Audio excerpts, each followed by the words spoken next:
So the street behind me is the famous Karl-Marx-Allee, originally called Stalin-Allee. Now, it was built between 1952 and 1961, and it was designed to be the showcase street of East Berlin, the capital of the German Democratic Republic, the GDR, otherwise known as East Germany or Communist Germany. So Karl-Marx-Allee is actually probably one of my favorite streets in Berlin, if not my favorite street. What I love about it is how ornate it is. A lot of people don't like it. It's got a very wide boulevard, as you can see, about 90 meters across.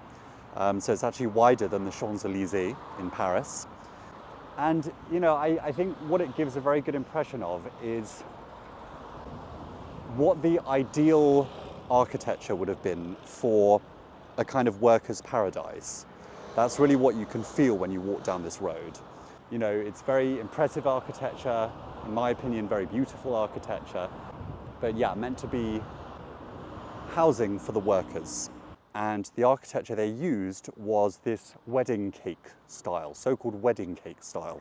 Socialist classicism, a lot of which you would find in other Soviet cities. So it is almost 2 kilometers long. It was built, as I said, from 1952 to 1960. And basically, whilst it was being built, in 1953, the East German government ordered its workers to, and it's a communist state, so most workers work for the state, to produce 10% more, but without any extra pay. So this led to a strike being called and led on the 17th of June 1953 to something called the June Uprising, which was a popular revolt in the GDR, which almost led to the collapse of the government.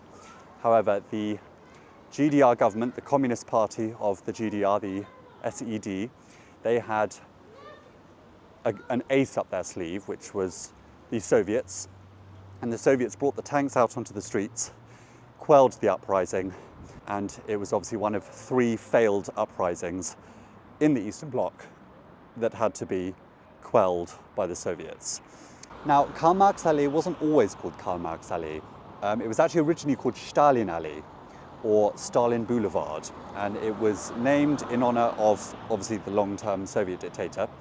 Now, in 1953, when Stalin died, he was succeeded in the Kremlin by Nikita Khrushchev, who very famously in 1956 denounced Stalin and his legacy and wanted to break with it, because it was obviously a very toxic legacy of suppression, the Great Terrors, purges, and all of that kind of stuff.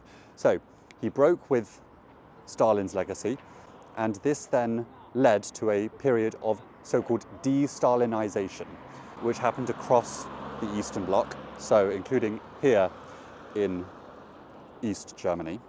But obviously you still had Stalin-Allee here, and so they needed to try and rename the street.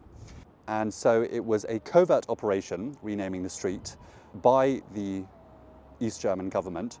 And on the night of the 14th of November 1961, you had army and police go around the street and take down all of the street names, saying Stalin-Allee and replacing them with Karl-Marx-Allee. They also took down a statue of Stalin.